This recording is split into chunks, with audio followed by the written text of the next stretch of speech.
Hello दोस्तों, स्वागत है आप सभी व्यूअर्स का हमारे चैनल सिद्धि IAS PCS पे। तो बीपीएससी मेंस प्रिपरेशन सीरीज में साइंस एंड टेक्नोलॉजी में हम लोगों ने नैनो टेक्नोलॉजी और बायोटेक्नोलॉजी पहले ही कवर कर लिया है। अभी जो सीरीज शुरू हो रहा है वो स्पेस टेक्नोलॉजी को लेकर है। तो स्पेस टेक्नोलॉजी में हम लोग शुरुआत करेंगे कि ये होता क्या है। इसमें क्या है कि आप साइंस और इंजीनियरिंग का यूज करते हैं और मेन मकसद जो होता है वो ये होता है कि जो आउटर स्पेस में चीजें हैं उसको हम एक्सप्लोर करें और उसको यूटिलाइज करें। तो ये स्पेस ट्रैवल करने और एक्सप्लोर करने के दौरान में जितने भी डिवाइसेस की आवश्यकता होगी उसके डिजाइनिंग के, उसके डेवलपमेंट, मैन्युफैक्चरिंग, ऑपरेशन, इन सारे चीजों का जो चीज होता है, जो सारी चीजें आती हैं वो स्पेस टेक्नोलॉजी के अंदर में आती हैं। इसमें आपका satellite, instruments, astrophysics, chemistry, biology, space travel, ये सारी चीजें जो इसके कोर क्षेत्र के अंदर में आती हैं। इसमें आ जाते हैं डायरेक्टली हम लोग सैटेलाइट पे। तो सैटेलाइट क्या है? जो किसी सन को ऑर्बिट कर रहा है या फिर किसी स्पेसिफिक कैलेस्टियल बॉडी को उसके चारों तरफ घूम रहा है, उसको हम लोग सैटेलाइट बोलते हैं। ये या तो नेचुरल होगा या मैन मेड होगा। जनरली इसको चार पार्ट में हम लोग डिवाइड करके रखे हैं, जैसे जियो स्टेशनरी सैटेलाइट, अर्थ ऑब्जर्वेशन सैटेलाइट, उसका डिफरेंट डिफरेंट एग्जांपल्स है यहाँ पे मेंशन किया हुआ है, नेविगेशन सैटेलाइट्स और स्मॉल सैटेलाइट्स। तो सबका उदाहरण यहाँ पे लिखा हुआ है। जैसे जियो स्टेशनरी के अंदर में इनसैट सीरीज वाला जितना भी सैटेलाइट होता है, जीसैट सीरीज का एड्यूसैट, हैमसैट, फिर आपका अर्थ ऑब्जर्वेशन सैटेलाइट में रिमोट सेंसिंग वाली जो सीरीज होती है वो आता है, Cartosat, resource sat, ocean sat, RI sat, Astrosat, ये सारे आते हैं। नेविगेशन वाले में जो हमारा नाविक वाला सिस्टम है उसका फॉर्मल नाम आपका IRNSS है, उसको गगन भी बोला जाता है। और स्मॉल सैटेलाइट में अभी उदाहरण हमारे पास जुगनू है। इसके अलावा हम लोग इंटरप्लैनेटरी मिशन भी करते हैं, दूसरे प्लैनेट या दूसरे कैलेस्टियल बॉडी पे हम लोग जाते हैं, उसको उसके बारे में जानकारी इकट्ठा करने की कोशिश करते हैं। तो उसके तहत में आपका मंगलयान, चंद्रयान, गगनयान में वो सिमिलर टाइप का है, लेकिन हम लोग आउटर स्पेस में ह्यूमन भेज रहे हैं गगनयान में। ये चीज हो गई। फिर ऑर्बिट क्या होता है? ऑर्बिट क्या है? एक रेगुलर रिपीटिंग पाथ है जिसमें कि कोई ऑब्जेक्ट कंटिन्यूअसली उसमें मूव करता रहता है, और जो ऑब्जेक्ट मूव करेगा वो सैटेलाइट होता है। ये नेचुरल, जैसे अर्थ का हमारा मून है, और मैनमेड का उदाहरण जो इंटरनेशनल स्पेस स्टेशन है वो हो जाएगा। तो ये दोनों ही चीजें इसमें आती हैं। इसका टाइप देख लें, कितने टाइप के ऑर्बिट होते हैं। तो पोलर ऑर्बिट, सन सिंक्रोनस, जियो सिंक्रोनस, जियो स्टेशनरी, इन चारों को हम लोग देख लेते हैं डिटेल में। इसके साथ में एक चीज और है। एक तो किस एरिया में रहेगा उसके हिसाब से हम लोगों ने वो डिवाइड कर दिया था, पोलर, सन सिंक्रोनस, जियो सिंक्रोनस और जियो स्टेशनरी। उसके अलावा हाइट क्या होगा, तो हाइट के भी हिसाब से ऑर्बिट डिफाइन किया गया है। जैसे अर्थ में आपका लो अर्थ ऑर्बिट हो गया, तो लो अर्थ ऑर्बिट का जो आपका दूरी होगा अर्थ से, वो 180 से 2000 किलोमीटर के बीच में अगर कोई सैटेलाइट प्लेस किया गया है तो उसको माना जाएगा कि लो अर्थ ऑर्बिट में इसका प्लेसमेंट है। इसी तरीके से मिड अर्थ ऑर्बिट में 2000 से 35,780 किलोमीटर, ये मिड अर्थ ऑर्बिट का रेंज है। हाई अर्थ और जियोसिंक्रोनस ऑर्बिट, इसका रेंज आपका 35,780 किलोमीटर। फिर एक होता है आपका लूनर ऑर्बिट, 384,000 किलोमीटर, ये लूनर ऑर्बिट है। अब बात करते हैं हम लोग पोलर ऑर्बिट की। तो जैसा नाम बता रहा है पोलर ऑर्बिट, तो ये पोल के अराउंड जो है अपना जो रोटेशन है वो रखता है। तो दोनों पोल्स को कवर करेगा ये, नॉर्थ पोल और साउथ पोल। तो ये वर्टिकली अपना घूमता रहता है, अर्थ का अपना चक्कर लगाता रहता है। इसका जो टाइम पीरियड है जितने में पूरे अर्थ को कवर करता है, 2 से 3 घंटे में ये पूरे एरिया को कवर करता है, एक चक्कर लगा लेता है। वहीं रोटेशन ऑफ द अर्थ 24 घंटे में। तो पोलर ऑर्बिट हो गया। अब आ जाते हैं हम लोग सन सिंक्रोनस और जियो स्टेशनरी में। सन सिंक्रोनस क्या है कि उसका जो सिंक है वो सन के साथ में होता है। जिस पोजीशन में सन जिस लोकेशन पे रहेगा पृथ्वी पे, जहां उसकी रोशनी आती रहेगी, उसी के हिसाब से इसका मूवमेंट रहता है। सेम डेट पे, सेम जगह पे, उसी लोकेशन पे वो हमको सैटेलाइट वहां पे मिलेगा रोटेशन के बाद भी। तो ये सिंक्रोनाइजेशन किया जाता है। ये जनरली पोलर ऑर्बिट से उसके नजदीक रहता है, नियर पोलर ऑर्बिट होता है। उसके अलावा आपका जियो स्टेशनरी ऑर्बिट। जियो स्टेशनरी ऑर्बिट क्या है कि इस ऑर्बिट में इस तरीके से हम लोग किसी सैटेलाइट को प्लेस करते हैं जिससे कि लगे कि वो अर्थ के रिलेटिवली वो बिल्कुल बराबर में चल रहा है तो दिखेगा क्या कि ये स्टेबल है, स्टेशनरी है। जैसा इसका नाम है जियो स्टेशनरी, जियो अर्थ के लिए यूज हो गया है और स्टेशनरी मतलब स्थिर। एक्चुअली वो मूव कर रहा है लेकिन पृथ्वी के ही स्पीड और वेलोसिटी से मूव कर रहा है, तो वो दिखेगा कि मेरे साथ ही ये चल रहा है, स्टेशनरी दिखेगा। इस वजह से ये नाम दिया गया है।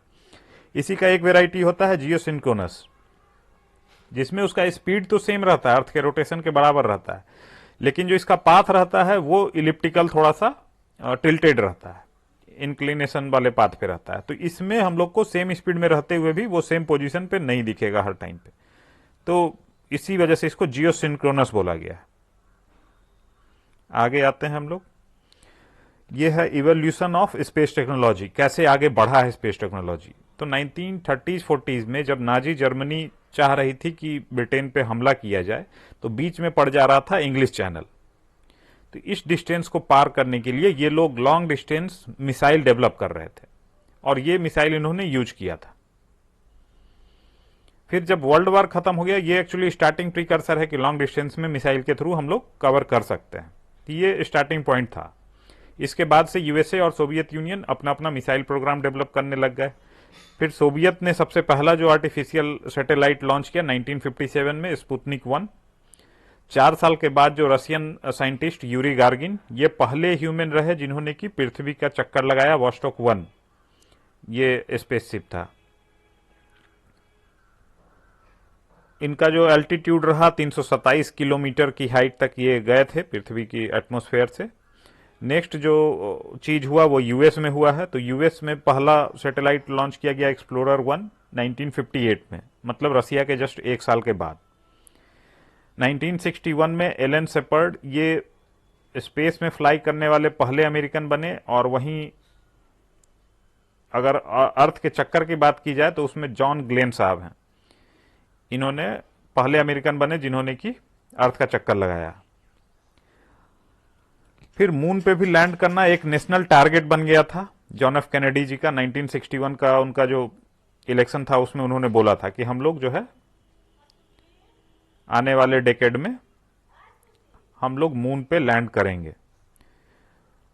और इसी टारगेट के तहत में जो एस्ट्रोनॉट थे नील आर्मस्ट्रांग, उन्होंने 1 जाइंट लीप फॉर मैनकाइंड, इसके तहत में मून पे कदम रखा। और इसके बाद फिर 6 अपोलो मिशन भी नासा का आया 1969 से 72 के बीच में, ये मून को ही लेके था। नेक्स्ट जो प्रोग्रेस था वो स्पेस शटल को लेके था। स्पेस शटल मतलब क्या है कि जो भी सुविधाएं हैं ऊपर जाकर के शटल की तरह काम करे, यहां से कुछ सामान उठाए वहां पहुंचाए फिर वापस से चला है। तो इस पे भी काम किया जाने लगा 1981 से। इसी डायरेक्शन में जो एक चीज है इंटरनेशनल स्पेस स्टेशन है। ये क्या है कि जो भी मेजर पावर हैं स्पेस टेक्नोलॉजी की दिशा में, वे सभी यहां पे पहले compete कर रहे थे, अभी कॉपरेट कर रहे हैं इंटरनेशनल स्पेस स्टेशन में। सभी को जगह दिया गया। जैसे रसिया compete कर रहा था, यूएसए compete कर रहा था, तो रसिया का सोएज, प्रोग्रेस, अमेरिका का ड्रैगन, सिग्नस, जापान है इसमें, फिर यूरोप है। तो इन सब का ही पार्टिसिपेशन है, और सारे देशों से, करीब 17 देशों से जो एस्ट्रोनॉट्स हैं वो यहां पे जाते हैं, वहां पे अपना रिसर्च कर रहे हैं। फ्यूचर की बात की जाए तो फ्यूचर में अभी मार्स एक्सप्लोरेशन वो एक मेजर पोर्शन दिख रहा है। नासा का वही टारगेट भी दिख रहा है। नासा का अपना खुद का क्यूरियोसिटी रोवर उन्होंने लॉन्च किया था, उसकी मदद से वहां पे वो देख रहे हैं कि ऑक्सीजन की अवेलेबिलिटी क्या है, अदर मार्सियन रिसोर्सेज क्या हैं। तो इन चीजों पे अभी काम चल रहा है। तो इसमें ऑर्बिटर, लैंडर, रोवर, ये तीनों चीज वहां पे भेज करके कोशिश किया जा रहा है। नासा मेनली इसी पे अभी टारगेट चल रहा है। अब इसका देखें बेनिफिट क्या है स्पेस रिसर्च का। तो बेनिफिट के तौर पे अगर देखें तो हमारा जो डेली लाइफ में एप्लीकेशन है, वो सोलर पैनल जो यूज हो रहा है उसको कैसे यूज करेंगे। फिर आपका कहीं पे डिजास्टर हो जाता है तो सर्च एंड रेस्क्यू सिस्टम में हमारा जो सैटेलाइट सिस्टम है उसका क्या काम होगा, तो उस सारे चीजों में काम आता है। फिर क्या है कि इंटरनेशनल स्पेस स्टेशन में काफी सारी बैक्टीरिया, वायरसेस, उसको उस इन्वायरमेंट में देखा जाता है कैसे ग्रो कर रहा है। तो वो एक तरीके से पब्लिक हेल्थ और सेफ्टी को लेके वहां पे रिसर्च चल रहा है। फिर अगला एक चीज है कि स्पेस माइनिंग भी एक एरिया है जिसपे काम किया जा रहा है। स्पेस माइनिंग मतलब क्या है कि स्पेस में कुछ ऐसा एस्ट्रॉइड या कॉमेट हमको मिल जाए जो कि जो रिसोर्स हमको चाहिए वो प्रोवाइड करा दे। उसके तहत में जैसे उदाहरण है आपका लिथियम या कोबाल्ट, जो हमारे यहाँ पे स्कार्स मात्रा में है, कम मात्रा में है। नेक्स्ट इसका हम लोग देखते हैं, तो इसमें है मार्सियन इन्वायरमेंट। अगर हम उसको समझते हैं तो हमारे पृथ्वी पे क्लाइमेट चेंज में क्या परिवर्तन आएगा उसको समझने में हमारे को मदद मिलेगी। अगला क्या है, जो स्टेम फील्ड में जो भी यंग स्टूडेंट्स हैं उनको अट्रैक्ट कर रहा है, ये लोगों की क्यूरियसिटी उसको समझाने में मदद कर रहा है। बहुत सारे ग्लोबल चैलेंजेस हैं उसको सॉल्व करने में मदद कर रहा है, जैसे रिसोर्स मैपिंग हो गया, क्लाइमेट चेंज मॉनिटरिंग हो गया, या फिर जो आपका पोलर आइस है उसको मॉनिटर करने का, तो वो ग्लोबल चैलेंजेस सब में वो मदद कर रहा है। नेक्स्ट क्या है कि आपका दो देशों के बीच में कॉपरेशन, डिप्लोमेसी, उसको बढ़ाने में भी एक स्पेस डिप्लोमेसी एक नया फील्ड के तौर पे निकल के आ रहा है। फिर अर्थ पे कोई ऐसा आ जाता है कि एस्ट्रॉइड इससे आके टकराने वाला है, तो उसका पाथ को डिफ्लेक्ट कर दिया जाए जिससे वो अर्थ से ना टकराए। तो ये सारी चीजें स्पेस एक्सप्लोरेशन के तहत में आती हैं, इनका फायदा हम लोग को देखने में मिलता है। अब इंडिया और स्पेस टेक्नोलॉजी देख लेते हैं कि इंडिया का जो अभी स्पेस टेक्नोलॉजी है वो लीड किया जाता है इसरो के द्वारा। टोटल अगर ग्लोबल लेवल पे हमारा स्पेस इंडस्ट्री देखें 2021 में, तो ये 469 बिलियन का था इंडस्ट्री ग्लोबल, जिसमें इंडिया का शेयर मात्र 2% है। 10 बिलियन तक का हमारा शेयर है यहाँ पे, जिसको कि हम लोग 2030 तक टारगेट कर रहे हैं कि ये 2 से 3% वाला जो हमारा शेयर है ये हम लोग 10% तक पहुंचा लें। हमारा ये टारगेट है। इसके लिए एनुअल ग्रोथ रेट जो चाहिए 48% का हमारा चाहिए।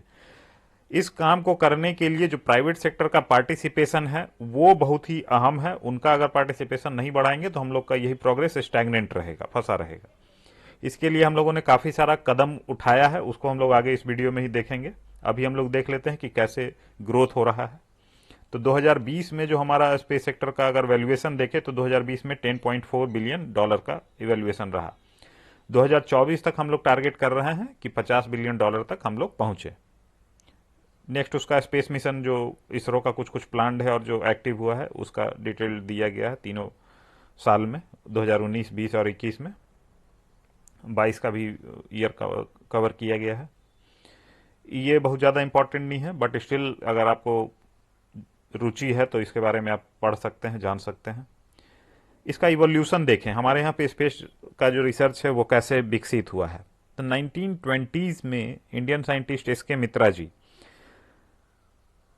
उन्होंने इस चीज पे एक्सपेरिमेंट करना शुरू किया कि ग्राउंड बेस्ड रेडियो रहेगा और आइनोस्फेयर से साउंड को हम लोग भेज के दूसरे जगह पे भेज सकते हैं। तो वो साउंडिंग ऑफ आइनोस्फेयर, इस टेक्नोलॉजी, इस एप्लीकेशन पे ये काम कर रहे थे। ये पहला स्टार्टिंग पॉइंट था। फिर इसके लिए कुछ कुछ और साइंटिफिक प्रिंसिपल की जरूरत थी, जिसको विकसित करने में अहम भूमिका निभाई सी.वी. रमन और मेघनाथ साहा, ये इंडियन साइंटिस्ट रहे। फिर 1945 के बाद फिर काफी सारे ऐसे डेवलपमेंट हुए हैं। 1960s में जो है फिर एक घटना हुई जिसमें कि टोक्यो ओलंपिक हुआ था। इसका लाइव टेलीकास्ट किया गया अमेरिका में, और इसी से इंडिया का दिमाग खुला। तभी जो हमारे स्पेस टेक्नोलॉजी के जनक माना जाता है जिनको भारत में, विक्रम साराभाई, इन्होंने इसका महत्व समझा कि क्या इसका इंपॉर्टेंस है आगे आने वाले समय में। और इन्हीं के लीडरशिप में फिर 1962 में इंकोस्पार ये सेटअप किया गया। इंकोस्पार जो सेटअप हुआ 1962 में, ये अपना खुद का लॉन्चिंग साइट बनाया थुम्बा में, और लास्टली 1969 में इसरो का गठन किया गया। अभी जो है ISRO one of the largest space agency है दुनिया में। तो हम लोग कहां से कहां तक आए हैं ये इसके ग्रोथ को दिखाता है। इसके अलावा और देखें तो डिपार्टमेंट ऑफ स्पेस बनाया गया, स्पेस कमीशन बनाया गया, और इसरो को डिपार्टमेंट ऑफ स्पेस के अंदर में लाया गया।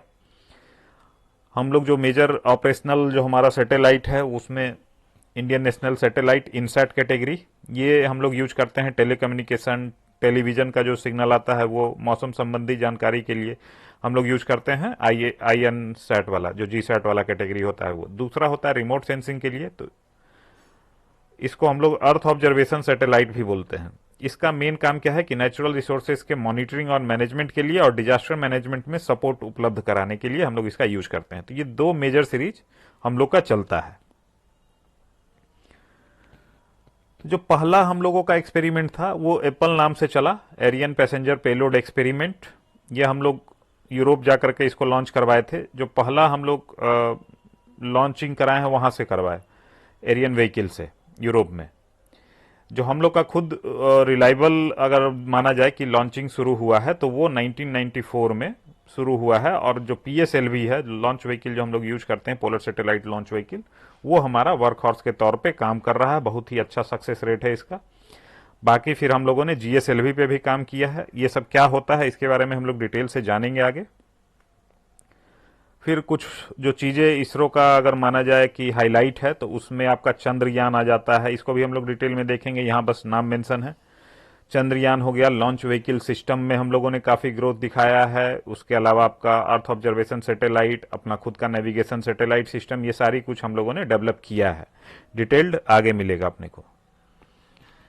इसरो के बारे में फिर से बताया गया है। इसरो में वही सारी जानकारी है कि इसरो ही मेन बॉडी है जो सारी चीज़ों को स्पेस के डायरेक्शन में इंडिया का लीड करता है, उसको देखता है। कब सेटअप हुआ वो सारी चीज़ें हम लोग पहले देख चुके हैं। 1962 में इंकोस्पार बना, 1969 में इसरो बन गया। इसका विजन और मिशन पे हम लोग बात करेंगे। क्या इसका विजन है कि स्पेस टेक्नोलॉजी को हम लोग यूज करें नेशनल डेवलपमेंट पर्पस के लिए, और साथ में स्पेस साइंस की दिशा में हम लोग रिसर्च को प्रमोट करें, प्लानिटरी एक्सप्लोरेशन, इन सबको प्रमोट करें।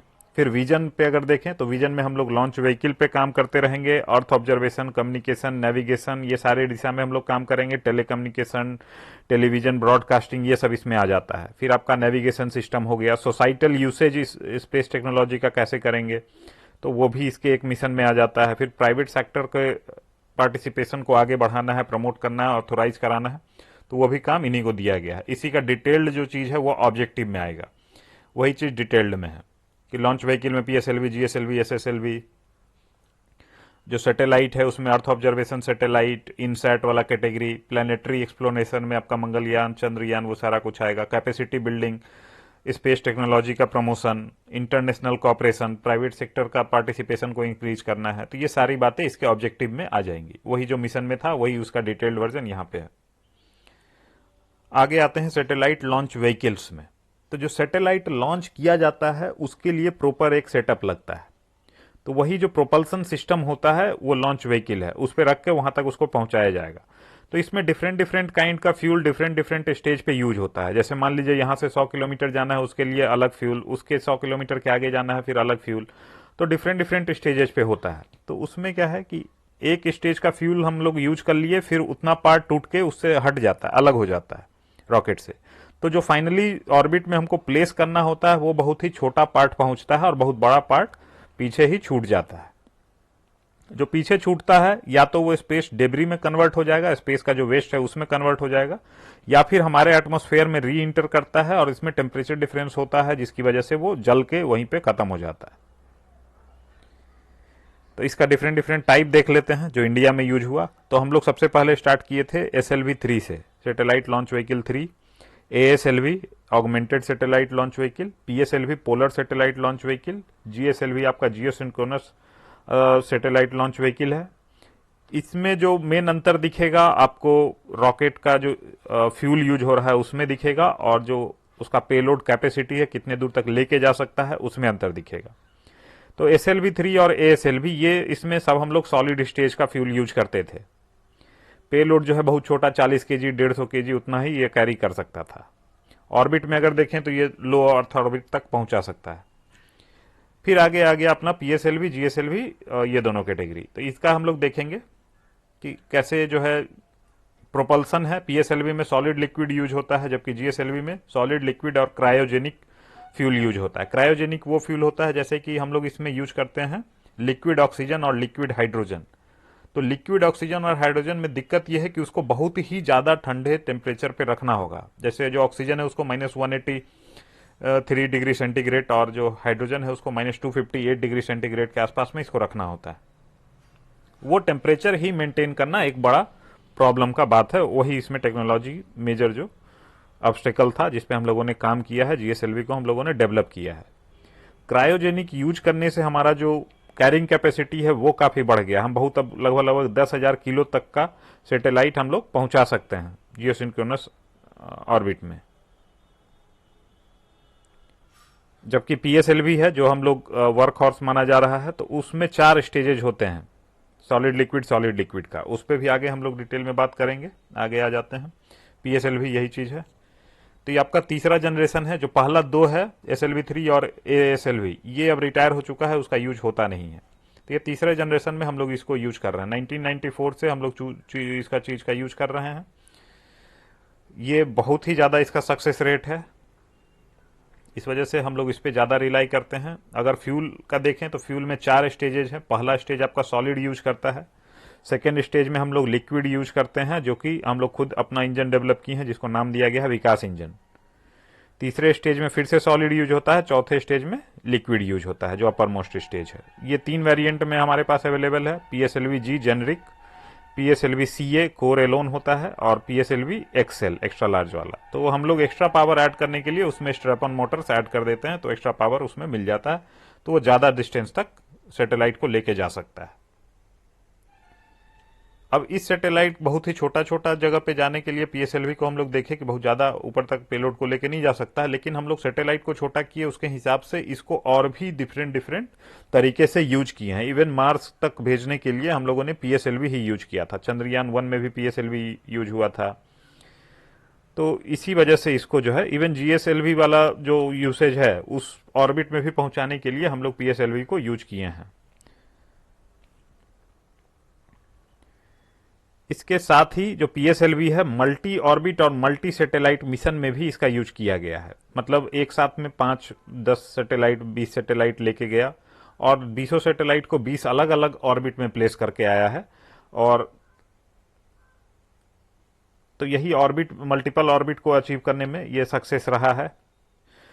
इसका मेन जो फायदा है कि कॉस्ट काफी कम रहता है, इसका रिलायबल है, सक्सेस रेट काफी बढ़िया है। फेलियर बिल्कुल ही एक आध ऑपरेशन ही फेल हुआ है, उससे ज्यादा कहीं फेलियर इसमें है नहीं। प्लस साथ में वर्सेटाइल है, आप 3-4 वेरिएंट है हमारे पास जिसमें आप इसको यूज कर सकते हैं। तो ये इसका सक्सेस का मेन रीजन है। नेक्स्ट है आपका GSLV। तो GSLV आपका जियो सिंक्रोनस सैटेलाइट लॉन्च व्हीकल। ये हैवियर सैटेलाइट को डीपर स्पेस में पहुंचाने के लिए यूज किया जाता है। अभी तक 18 मिशन हम लोग इसका किए हैं, जिसमें कि 4 फेलियर हुआ है। तो अभी भी बहुत ज़्यादा रिलायबल तौर पे हमारा लॉन्च व्हीकल के तौर पे ये डेवलप नहीं हुआ है। इसमें 3 स्टेज होता है। पहला स्टेज सॉलिड का, सेकेंड स्टेज आपका जो विकास इंजन है लिक्विड वाला, वही यूज करते हैं। थर्ड स्टेज में हम लोग क्रायोजेनिक फ्यूल यूज करते हैं, जो कि आपको लिक्विड हाइड्रोजन और लिक्विड ऑक्सीजन यहाँ पे यूज होगा। ये करीब 10,000 kg तक के सैटेलाइट को लोअर अर्थ ऑर्बिट में लेके जा सकता है। अपर में 4,000 kg तक का इसका क्षमता है। पहले जो है इस तरीके का हैवियर सैटेलाइट लॉन्च करने के लिए हम लोग यूरोप पे निर्भर रहते थे, तो वो डिपेंडेंसी हमारी GSLV टेक्नोलॉजी डेवलप करने के बाद फिर कम हो गई है, खत्म हो गई है। इसकी मदद से हमने हमारा जो इंडियन रिमोट सेंसिंग सैटेलाइट है वो हम लोगों ने लॉन्च किया है। अभी नया निकल के आ रहा है small satellite launch vehicle SSLV। अभी कुछ दिनों पहले 2020 में ही इसका ट्रायल हुआ था कि इसको एक earth observation space craft EOS-02 और एक स्टूडेंट सैटेलाइट था आजादी सैट, इसको भेजने के लिए SSLV का यूज किया गया था। ये इसकी क्षमता की बात की जाए तो ये 500 kg का सैटेलाइट 500 किलोमीटर का प्लानिटरी ऑर्बिट जो है उसमें पहुंचा सकता है। ये क्यों इंपॉर्टेंट है? तो पहला पॉइंट ये है कि अभी जो जमाना आ गया है वो स्मॉल सैटेलाइट्स का आ गया। पहले क्योंकि स्टेट एंटिटी ही बना रही थी तो बड़े बड़े सैटेलाइट्स बन रहे थे। अब क्या है, प्राइवेट इंडस्ट्री इसमें पार्टिसिपेट कर रही है, उसका स्पेस डाटा का यूज कर रही है। जो एकेडमी है, स्टूडेंट्स हैं, तो वो उनका यूसेज जो है काफी बढ़ गया है। तो इससे क्या है कि वो लोग काफी छोटा छोटा सैटेलाइट बना रहे हैं। तो ये इरा आ गया है, तो हम लोग को कम कॉस्ट में अगर भेजना है तो SSLV is a better thing. फिर डिमांड आपका बढ़ गया है स्पेस बेस्ड डाटा का, कम्युनिकेशन, सर्विलेंस, कॉमर्स, इसका बिजनेस यूसेज काफी ज्यादा बढ़ा है, जिससे क्या है कि जो छोटे सैटेलाइट्स हैं वो भेजने की मांग ज्यादा आ गई है। तो इस वजह से SSLV ज्यादा इंपॉर्टेंट हो जाता है। कॉस्ट कटिंग हो जाता है। कॉस्ट कटिंग इस सेंस में कि इसका उदाहरण अगर देखें तो SpaceX का स्टारलिंक प्रोजेक्ट है। इस स्टारलिंक प्रोजेक्ट के तहत में बहुत सारे सैटेलाइट लॉन्च किए जाने हैं और उन सबको इस तरीके से प्लेस करना है कि पूरी दुनिया में वो इंटरनेट फैसिलिटी प्रोवाइड करा सके। तो ये लोअर अर्थ ऑर्बिट में ही प्लेस करना चाह रहा है। इसके लिए जो है अगर SSLV यूज करते हैं तो कम कॉस्ट में हम लोग को पहुंचा देगा, प्लस साथ में इसको जल्दी से दोबारा रीप्रिपेयर करना वो इजी हो जाता है, क्योंकि बाकी अगर आप लॉन्च करते हैं तो उसमें एक लॉन्च किए अगला आपको भेजना है तो उसके लिए काफी दिन तक इंतजार करना पड़ता है, वो इसमें नहीं है। नेक्स्ट क्या है, बिजनेस अपॉर्चुनिटी। इसरो के लिए एक बड़ा स्पेस सेक्टर खुल जाता है, जिसमें कि सिर्फ अपना ही नहीं बाहर का भी अगर सैटेलाइट है तो वो हम लोग लॉन्च कर सकते हैं। तो उसमें एसएसएलवी का बहुत इंपॉर्टेंट रोल है। अगर हम लोग उनके छोटे छोटे सारे सैटेलाइट्स को पहुंचा देते हैं तो वो एक कॉमर्शियल ऑपरेशन हम लोग का इसरो यहां से पैसा कमाता है। टर्न अराउंड टाइम वो काफी कम हो जाता है। डिमांड जो है वो फुलफिलमेंट वो बहुत अच्छे तरीके से होता है, कॉस्ट कम हो जाता है, मल्टीपल सैटेलाइट्स हम लोग लॉन्च कर सकते हैं, जो इनिशियल इंफ्रास्ट्रक्चर रिक्वायरमेंट है लॉन्चिंग के लिए वो काफी कम होता है। तो ये सारा इसका स्पेसिफिक पॉइंट्स हो गया एसएसएलवी के लिए। अब जो है इंपॉर्टेंट कुछ कुछ मिशन है इसरो के। RH-200 रोहिणी, ये जो सैटेलाइट है, इस सैटेलाइट का जो RH-200, RH आपका रोहिणी के लिए है, उसके अलावा जो 200 बहुत सारे वेरिएंट में है, 300, 560, तो ये जो 200, 300 है ये रॉकेट का डायमीटर है मिलीमीटर में। और यहाँ पे जो हम लोग फ्यूल यूज कर रहे हैं वो हम लोग यूज कर रहे हैं हाइड्रोक्सिल टर्मिनेटेड पॉलीब्यूटाडीन HTPB। ये फ्यूल हम इसमें यूज करके इसको यूज करना चाहते हैं, और ये फ्यूल कंपेरेटिवली इसकी एनर्जी डेंसिटी ज्यादा है, ज्यादा एनर्जी क्रिएट करता है, तो ये जो है मच मोर रिलायबिलिटी के साथ में आगे बढ़ रहा है। तो अभी ये स्टेज में चल रहा है, 2020 में ही एक अभी लॉन्च किया गया था RH-200 को, आगे अभी सीरीज इसका भी और आएगा। नेक्स्ट आपका मिशन चंद्रयान आ जाता है। तो पहला प्रोजेक्ट जो 2007 में शुरू हुआ था और रसिया के रॉसकॉस्मोस के साथ में इसरो का यहाँ पे कॉपरेशन में चल रहा था, लेकिन मिशन को 2013 में पोस्टपोन किया गया, 2016 में फिर से रिशेड्यूल किया गया, क्योंकि रसिया जो है लैंडर डेवलप करने में सक्षम नहीं था उस समय पे, बोला कि हम समय से आपको लैंडर नहीं दे पाएंगे। रसिया ने जब विड्रॉ कर लिया इस चीज से, तब हम लोग बोले कि ठीक है चंद्रयान 2 में हम लोग खुद से अपना खुद का लैंडर बना के भेजेंगे, और जो मेन ऑब्जेक्टिव था कि हम लोग जो south pole of the moon है, जो कि अंधेरा रहता है उसमें हमेशा, उस पे हम लोग लैंड करें और सॉफ्ट लैंडिंग कराएं। तो ये दो ऑब्जेक्टिव के साथ में थे, प्लस साथ में हम लोग सॉफ्ट लैंडिंग अगर हम लोग इसमें कर लेते तो चौथे सक्सेसफुल कंट्री होते। हालांकि ये मिशन हम लोग का लैंडर फेल हो गया था, तो यूएसएसआर, यूएसए और चाइना के बाद हम लोग चौथे होते, लेकिन हम लोग सक्सेसफुली इसको नहीं कर पाए थे। जो विक्रम लैंडर वाला था वो फेल हो गया था, सॉफ्ट लैंडिंग जिसका। चंद्रयान 1 आपका 2008 में वो लॉन्च हो गया था, चंद्रयान 2 उसका सिक्वल के तौर पे आया।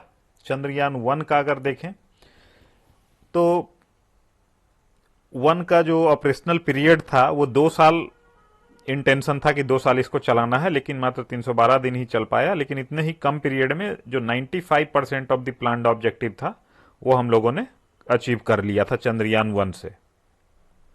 तो चंद्रयान 1 का ये इमेज देख लीजिए कैसे भेजा गया था, ऐसे रोटेट करके, उसके बाद फिर उसको जो चंद्रमा है उसके ऑर्बिट में प्लेस किया गया, फिर धीरे धीरे उसके ऑर्बिट में इसको रोटेट करने के लिए छोड़ा गया। तो ये ऑर्बिटर है, आप ऑर्बिट में घूमते रहते हैं तो ऑर्बिटर होता है। लैंड जो करता है उसके सरफेस पे तो लैंडर होगा, और रॉवर होता है कि सरफेस पे लैंड करने के बाद फिर वो घूमेगा भी, तो वो रॉवर होता है।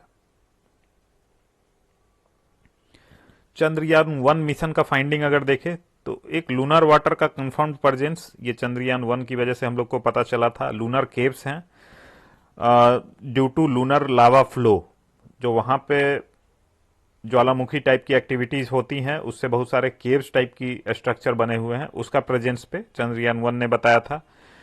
फिर जो पास्ट टेक्टोनिक एक्टिविटीज हैं लूनर सरफेस पे, उसका भी एविडेंस मिला है। फॉल्ट एंड फ्रैक्चर्स वो डिस्कवर किए हैं, जो भी इंटीरियर जो टेक्टोनिक एक्टिविटी है उससे। तो इसको डिस्कवर करने में चंद्रयान 1 सक्सेसफुल रहा था।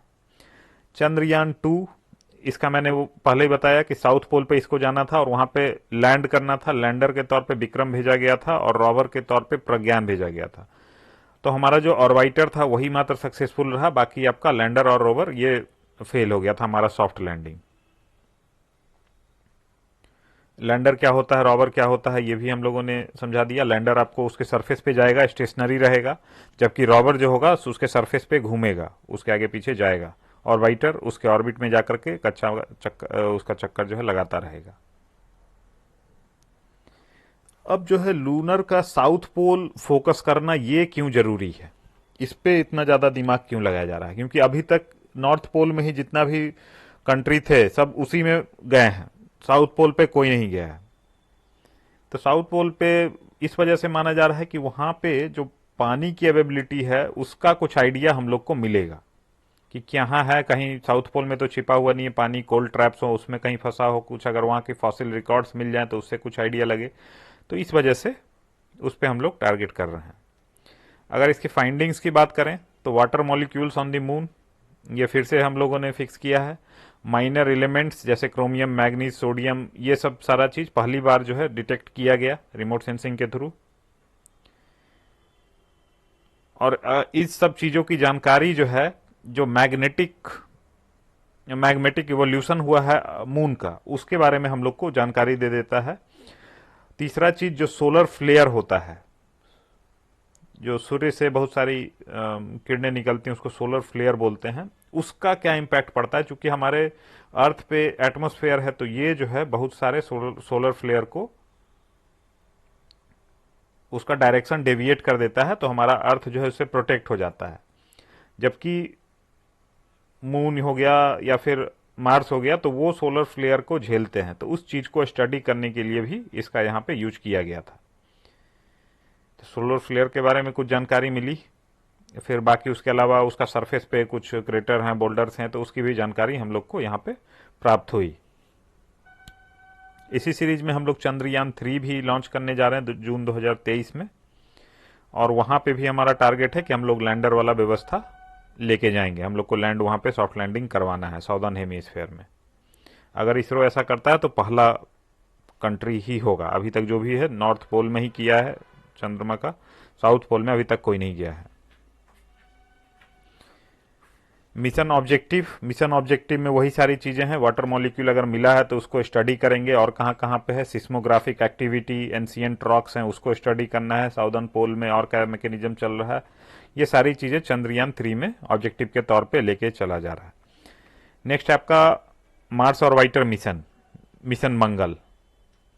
तो इसके तहत में जो है PSLV C-25 से हम लोगों ने मात्र 450 करोड़ में मंगल पे अपना ऑर्बिटर भेजा। ये जो है इंडिया का पहला इंटरप्लेनेटरी मिशन था, और जो है इंडिया चौथा ऐसा देश बना जो कि मार्स तक पहुंचने में सक्षम रहा। तो इसमें रसिया था, नासा वाला एजेंसी है, और यूरोप की एजेंसी है जो कि इसमें अभी तक सक्सेसफुल रही हैं। इवन चाइना ने भी मंगलयान को एक एशिया का प्राइड के तौर पे रेफर किया था। Actually Mars orbiter mission just एक टेक्नोलॉजी डिमॉन्स्ट्रेटर था कि हम लोग जो है इसको 6 महीना मात्र वहां पे ऑर्बिट कराएंगे, उसके बाद फिर अपना लेके आएंगे। लेकिन पिछले 8 सालों से काम कर रहा है कंटिन्यू, तो सिर्फ टेक्नोलॉजी डिमॉन्स्ट्रेटर के तौर पे नहीं रह गया, उससे काफी सारी जानकारियां भी हमें उपलब्ध हो रही हैं। ऑब्जेक्टिव इसका मार्स का एटमॉस्फेयर वो स्टडी करना था, वहां का मिनरलोग्राफी, मॉर्फोलॉजी उसको स्टडी करना है, और साथ में क्या है कि और भी जो हम लोग इंटरप्लेनेटरी मिशन करेंगे उसके रिगार्डिंग भी बहुत सारी चीजें हम लोग इस मिशन से आगे के लिए भी काफी सारी चीजें मिलेंगी। जैसे हम लोग शुक्रयान भी प्लान कर रहे हैं, तो उस सब चीजों के लिए भी हम लोग को जानकारी मिलेगी कैसे आगे बढ़ना है। अगर इसका देखा जाए डिटेल में कि क्या हमारा ऑब्जेक्टिव था, तो सरफेस स्टडी करने के लिए हमने कलर कैमरा भेजा था। तो इसमें सरफेस और डस्ट स्टॉर्म जो वहां पर आते हैं उनको देखने के लिए इसने फोटो लिया है मार्स सैटेलाइट फोबोस और डाइमोस का, जो अपना मून है, जैसे अपना चंद्रमा है उसी तरीके से मार्स का अपना सैटेलाइट है फोबोस और डाइमोस, उनका फोटो भेजा है। फिर आपका जो मिनरल कंपोजिशन है, नेचुरल गैस है मार्सियन एटमॉस्फेयर में, उसको स्टडी करने के लिए मेन का ये स्टडी किया गया है। इसका पूरा अगर फुल फॉर्म देखें तो मार्स एक्सोस्फेरिक न्यूट्रल कंपोजिशन एनालाइजर। तो मार्स के एटमॉस्फेयर में जो न्यूट्रल गैस एटम्स हैं उनको स्टडी करने के लिए इसको भेजा। मीथेन वहां पे अवेलेबल है कि नहीं, इसके लिए मीथेन सेंसर भेजा गया था। और मीथेन इस वजह से स्टडी किया जा रहा था कि मतलब अगर मीथेन अवेलेबल है मतलब कभी न कभी मार्स पे जीवन रहा है। अगला जो डिवाइस इसके साथ भेजा गया था वो था फोटोमीटर, लाइमन अल्फा फोटोमीटर। ये हाइड्रोजन और ड्यूटेरियम को नापने के लिए भेजा गया था कि ये आंसर करेगा कि कैसे जो है मंगल से पानी खत्म हो गया। मिनरल्स के लिए स्टडी करने के लिए भी हमारा थर्मल इंफ्रारेड इमेजिंग स्पेक्ट्रोमीटर ये भेजा गया था, वो मार्स के मिनरल रिसोर्सेस को स्टडी करेगा, ये इसके साथ में भेजा गया था। अब रिसेंट अगर हम लोग देखें तो इसरो जो भेजा था इस चीज को, मात्र टेक्नोलॉजी डिमोन्स्ट्रेटर, वो बताया मैंने कि मात्र 6 महीने का हम लोग टारगेट इसको लेके रख के चल रहे थे, लेकिन ये 8 साल तक चला है। अभी जाकर के फिर अभी कम्युनिकेशन टूटा है कुछ दिन पहले, तो ऑलरेडी अपने लाइफ साइकिल से तो बहुत आगे तक चला ये, और बहुत सारी जानकारियां हमें इससे मिली। नेक्स्ट इसी सीरीज में आपका नाविक गगनयान वाला जो नाविक वाला जो सिस्टम है, नाविक IRNSS, Indian regional navigation satellite system, ये इसरो के द्वारा जो दुनिया में जीपीएस चलता है उसी लाइन पे हम लोग का खुद का अपना जीपीएस नाविक के तहत में हम लोग एस्टेब्लिश करना चाह रहे थे। तो इसमें 7 सैटेलाइट का कंस्टेलेशन है, जिसमें कि 3 आपका जियो स्टेशनरी ऑर्बिट में रहेगा और 4 आपका जियो सिंक्रोनस ऑर्बिट में रहेगा। तो इसमें 7, 8, 9 इन तीनों सैटेलाइट्स पे थोड़ा सा कंफ्यूजन रहता है कि 7 माने कि 8 माने कि 9 माने। ये कंफ्यूजन इस वजह से है क्योंकि टोटल जो लॉन्च हुआ 9 हुआ, पहला जो था वो पार्सली फेल हो गया था और लास्ट वाला जो है वो पूरा फेल हो गया था। तो पहला आपका जो फेल हुआ था उसको हम लोग पार्सली फेल हुआ था तो सक्सेस मानना है कि फेलियर मानना है, इसके बारे में कहीं पे क्लैरिटी नहीं है, बट स्टिल जो डिटेल्ड आता है उसमें 7 ही बताया जाता है, तो 7 हम लोग मान के चल सकते हैं, कोई दिक्कत इसमें नहीं है। एरिया कितना कवर करेगा, तो इंडिया का सरफेस प्लस 1500 किलोमीटर का एरिया ये कवर कर रहा है, जिसमें कि ये जीपीएस फैसिलिटी जो नेविगेशन फैसिलिटी है उसको प्रोवाइड करा सकता है। अब नाविक को पुश करने का मेजर रीजन ये है कि एक तो क्या है कि अगर इन जनरल अगर देखें तो ट्रैकिंग के लिए, नेविगेशन के लिए, पब्लिक व्हीकल ट्रैकिंग करना है, फिशरमैन डीप सी में चले जाते हैं उनको सैटेलाइट सिस्टम भेजना है, क्योंकि वहां पे कोई नेटवर्क कनेक्टिविटी तो है नहीं डीप सी में, तो वहां पे कुछ सिग्नल भेजना है तो उनके लिए। और जो स्ट्रेटजिक इसका स्टेप देखा जाए तो स्ट्रेटजिकली हम लोग देखते हैं कि हम लोग जीपीएस या जो बाकी इस तरीके की सुविधा ग्लोसनास प्रोवाइड किया जाता है रसिया के द्वारा, तो उन पे हम लोग रिलाई नहीं कर सकते 100%, क्योंकि उसका मिलिट्री जो इक्विपमेंट है उसमें भी यूज होता है। तो अगर मान लीजिए उस देश से हमारा अगर अच्छा नहीं बन रहा है किसी समय पे और जो मेजर हमारा इक्विपमेंट है उसी पे काम कर रहा है, तो अगर वो सिग्नल अगर रोक दे तो हम लोग तो यहाँ पे अपंग हो जाएंगे। इस वजह से इंडिया यहाँ पे अपना खुद का नेविगेशन फैसिलिटी डेवलप कर रहा है। इसमें जो ग्लोबल लेवल पे काम कर रहा है यूएसए का जीपीएस है, फिर आपका यूरोपियन यूनियन का गैलीलियो सिस्टम है, रसिया का ग्लोसनास है, चाइना का बाइड्यू है, क्यूजेडएसएस जापान का है। तो ये रीजनल बेसिस पे काम कर रहा है, सब अपना अपना इस तरीके का व्यवस्था बना के रखा है। वही जो स्पेस सेक्टर में स्ट्रेटेजिक ऑटोनॉमी है वो मेन मकसद है। स्ट्रेटेजिक सिग्निफिकेंस के बारे में मैंने पहले ही बता दिया है, उसमें कोई दिक्कत वाली बात नहीं है। आगे आ जाते हैं कि ये कैसे काम कर रहा है। तो 3 सैटेलाइट है आपका जियो स्टेशनरी में और 4 आपका जियो सिंक्रोनस में। जो ऑर्बिट का एटीट्यूड है वो 36,000 किलोमीटर के आसपास में है। कॉस्ट इसका 1420 करोड़ है। तो ये open to all user, accuracy इसका 20 मीटर के आसपास रहेगा। इसके साथ में जो रिसीवर होगा जो उसको एनालाइज करेगा वो उस पर हम लोग अभी काम कर रहे हैं। जैसे हम लोग जीपीएस को लेकर के एनालाइज करके डाटा निकाल लेते हैं, वो अभी फैसिलिटी हमारे पास उपलब्ध नहीं है, तो उस पर अभी काम चल रहा है। नेक्स्ट जो मिशन है वो है मिशन गगनयान। गगनयान के तहत में इसरो प्लान कर रहा है 3 मेंबर क्रू को स्पेस में भेजना है 5 से 7 दिन के लिए। 2022 का हमारा टारगेट है। तो इसमें जो हमारा टारगेट है ये 10,000 करोड़ तक में हम लोग इसको करने का कोशिश करेंगे। और जो एस्ट्रोनॉट्स जो हम लोग भेजेंगे उनको बियोम नॉट्स का नाम दिया जा रहा है। इसमें हम लोग जो लॉन्च करेंगे, जो लॉन्च व्हीकल यूज करेंगे, GSLV Mark 3 यूज करेंगे। टारगेट आपका वही 3 मेंबर का क्रू रहेगा। 5 से 7 दिन तक का हम लोग को इसमें यहाँ पे रखना है। तो 2018 में ही इसको अप्रूवल मिल गया था। वहां से 40 महीने का इसको टारगेट दिया गया था कि 40 महीने में जो है आपको लॉन्च कर देना है। इसके पहले रसिया, यूएसए और चाइना, यही 3 कंट्री ह्यूमन को भेज पाई है। इंडिया अगर भेज देता है सक्सेसफुली तो ये चौथा कंट्री बन जाएगा इंडिया। इसमें कुछ कुछ चैलेंजेज हैं। चैलेंजेज इस मिशन में क्या क्या है कि एक तो जैसे हम लोग अभी तक जो मिशन भेज रहे थे उसमें वापस लाने वाला कोई पार्ट इन्वॉल्व नहीं था। जो सैटेलाइट है वहां चला गया, वहीं से हम लोग मिस कर गए, खत्म हो गया, कोई दिक्कत नहीं है। लेकिन यहाँ पे हम लोग को जो एस्ट्रोनॉट्स हम लोग भेजेंगे उनको वापस लाना, वो एक मेजर चैलेंज है। तो वापस लाने के लिए हम लोग री एंट्री रिकवरी जो मॉड्यूल है वो टेक्नोलॉजी हम लोग टेस्ट कर चुके हैं, लेकिन वो उस सिनेरियो में भी काम करेगा कि नहीं करेगा। फिर आपका जो स्पेस में हम लोग एस्ट्रोनॉट्स भेजेंगे, बियोमनॉट्स भेजेंगे, उनका स्पेस सूट उसके मेकिंग को लेकर के, उनकी ट्रेनिंग को लेकर के, तो ये सारा कुछ कुछ मैकेनिज्म है। इन केस अगर फेलियर होता है तो क्रू को कैसे वहां से निकालेंगे, तो क्रू एस्केप मैकेनिज्म क्या होगा हमारा। तो ये सारे कुछ कुछ चैलेंजेस हैं जो कि इस ऑपरेशन में आ रहे हैं। इसको धीरे धीरे अभी इस पे काम कर रहा है। ये आपका डिपार्टमेंट ऑफ स्पेस, इसमें इसको जो हेड करते हैं प्राइम मिनिस्टर हेड करते हैं, उसके अंदर डिफरेंट डिफरेंट संस्थाएं हैं, इसरो, इन स्पेस, NSIL, तो ये सारा कुछ कुछ बॉडीज हैं, ये इसरो के साइड से लिया गया है। आ जाते हैं इसके अंदर में, इसरो के अंदर में और भी कुछ कुछ जो चीजें हैं उसको देख लेते हैं। In space, Indian national space promotion and authorisation centre, ये एक एजेंसी सेटअप किया गया है जून 2020 में, और इसका जो सेटअप किया गया है एक single window independent nodal agency के तौर पे, जो कि डिपार्टमेंट ऑफ स्पेस के अंदर ही एक ऑटोनोमस एजेंसी के तौर पे काम करेगी।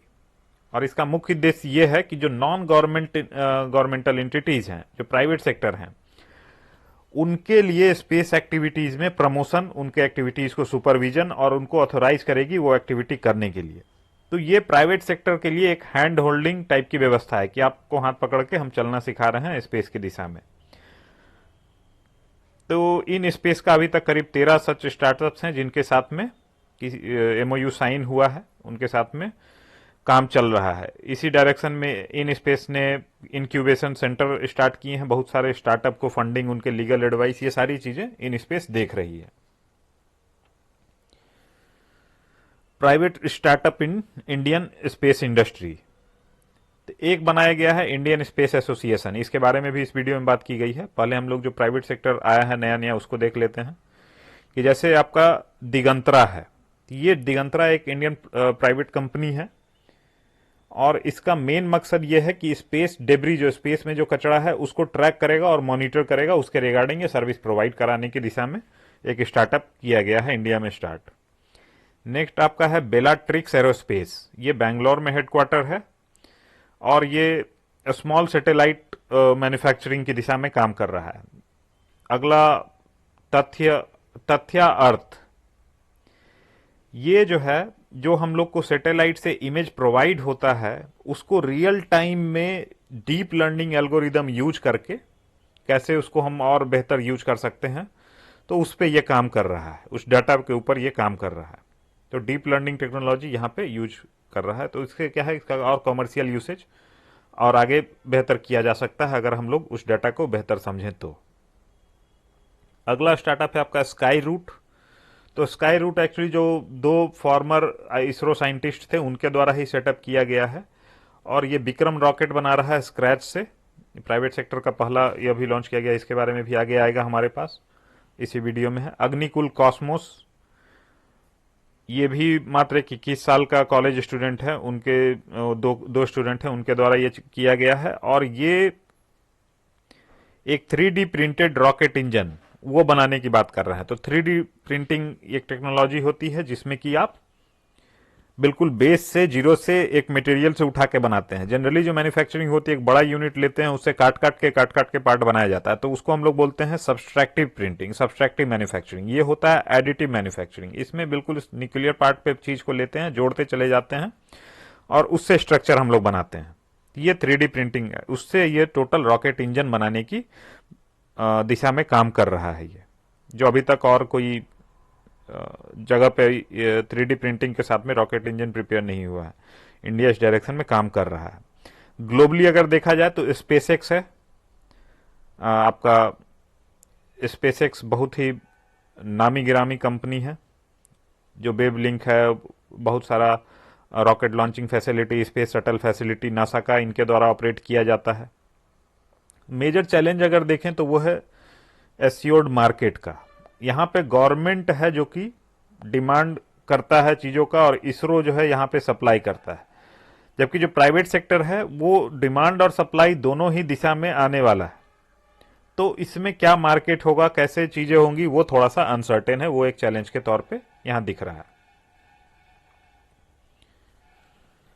आगे आ जाते हैं कि गवर्नमेंट स्टेप प्राइवेट सेक्टर को और बढ़ावा देने के लिए और क्या क्या स्टेप लिए गए हैं। एक तो हम लोगों ने देख लिया इन स्पेस वाला, दूसरा है आपका न्यू स्पेस इंडिया लिमिटेड।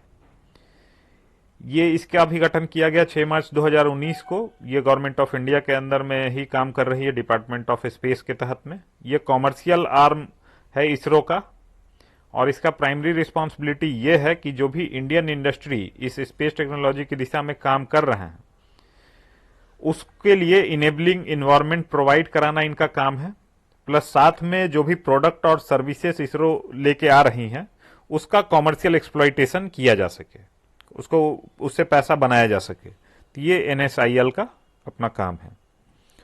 फिर आपका ड्राफ्ट नेशनल स्पेस पॉलिसी 2020, इस पॉलिसी में भी हमारा उद्देश्य था कि पब्लिक प्राइवेट पार्टनरशिप हम लोग को स्पेस रिसर्च और एक्सप्लोरेशन की दिशा में बढ़ाना है। नेक्स्ट आपका ह्यूमन इन स्पेस पॉलिसी, इस वाले में भी यही चीज था कि हम लोग जो नॉन ट्रेडिशनल प्राइवेट प्लेयर्स हैं उसको भी स्पेस एक्टिविटी में उनके पार्टिसिपेशन को फैसिलिटेट कराएं, उनके लिए रास्ते खोलें। नेक्स्ट आपका इंडियन स्पेस एसोसिएशन है। ये एसोसिएशन 2021 में बनाया गया। इसमें जो प्राइवेट प्लेयर्स हैं स्पेस फील्ड की दिशा में उनका एक एसोसिएशन बना है। तो ये जो है स्पेस एक्टिविटी के रिगार्डिंग जो भी सर्विसेज हैं जो भी इसरो के द्वारा प्रोवाइड किए जाते हैं तो प्राइवेट सेक्टर के लिए ओपन किया गया है उसको। जो अनयूटिलाइज्ड रिसोर्सेस हैं इसरो के उसको प्रमोट करने की बात की गई है, उसको उसके लिए उपलब्ध कराने की बात की गई है। ये हमारा जो आत्मनिर्भर भारत और मेक इन इंडिया दोनों के ही तहत में हमको इस दिशा में सहयोग करेगा। अगर इसका सिग्निफिकेंस हम लोग देखें तो लेवल प्लेइंग फील्ड हमारा देता है प्राइवेट कंपनी के लिए इन स्पेस जहां पे प्रोवाइड करा रहा है। और मेन जो यहां पे मकसद है ह्यूमन स्पेस फ्लाइट प्रोग्राम, उस दिशा में रिसर्च एंड डेवलपमेंट एक्टिविटी ये प्रोवाइड कराता है ये चीज इन स्पेस। नेक्स्ट क्या है कि जो हमारा अनयूटिलाइज्ड रिसोर्सेस हैं उसको हम लोग यूज कर सकते हैं। जो इंफॉर्मेशन है जानकारी तक जो हमारा ह्यूमन रिसोर्स है उसका बेटर यूटिलाइजेशन हो सकता है, तो जो एसेट है उसका बेहतर यूज होगा। और प्राइवेट सेक्टर इसमें अगर पार्टिसिपेट करता है तो नया अपॉर्चुनिटी भी जनरेट होगा, उससे नया एम्प्लॉयमेंट जनरेट होगा, ये सारी चीजें उससे आगे जनरेट होगी। फिर इसका socio economic use of space asset ये भी बढ़ेगा। समाज जो सोसाइटल पर्पसेस हैं उसके डायरेक्शन में हम लोग इसको यूज कर सकते हैं और इंडिया फाइनली एक ग्लोबल टेक्नोलॉजी पावर हाउस के तौर पे भी उभर सकता है अगर हम लोग प्राइवेट सेक्टर पार्टिसिपेशन को बढ़ावा देते हैं तो। इसलिए ये पार्टिसिपेशन बढ़ाना बहुत ही ज्यादा जरूरी है। नेक्स्ट आपका विक्रम एस, इंडिया का पहला प्राइवेट सेक्टर रॉकेट जो लॉन्च किया गया। ये स्काई रॉकेट कंपनी जो है, जो हमारी स्पेस कंपनी है, उसने लॉन्च किया है और इसको जो मिशन का नाम दिया गया है वो प्रारंभ स्पेस मिशन, उसके तहत में इसको लॉन्च किया गया है।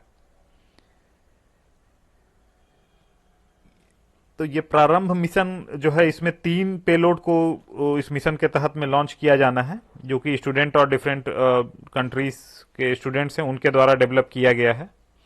और जो नाम दिया गया है विक्रम, वेरी ऑब्वियस कि जो हमारे स्पेस प्रोग्राम के फाउंडर हैं विक्रम साराभाई, उनके नाम के सम्मान में इसको ये नाम दिया गया है।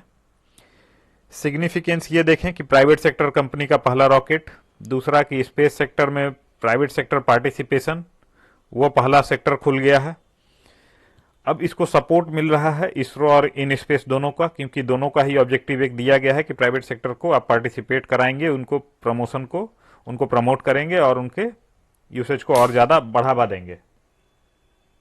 ये था सारा चीज। इसके बाद फिर आज का जो क्वेश्चन है वो देख लेते हैं स्पेस सेक्टर के रिगार्डिंग कि space sector has been opened for private participation in India, discuss the benefit with recent examples. जो स्पेस क्षेत्र है इसमें निजी भागीदारी के लिए इसको खोल दिया गया है, इसके क्या फायदे मिल सकते हैं इसको कुछ उदाहरण के साथ में आप बताएं। ये आपका क्वेश्चन है। क्वेश्चन लिख के जो हमारा टेलीग्राम चैनल है वहां पे आप पोस्ट कर सकते हैं, उस पर आपको इवेल्युएशन मिलता है, प्लस साथ में इसका जो अगर पीपीटी डाउनलोड करना है तो वो भी हमारा टेलीग्राम चैनल है, उसका लिंक इस वीडियो के डिस्क्रिप्शन में दिया हुआ है, वहां से आप जाके इसका पीपीटी डाउनलोड कर सकते हैं।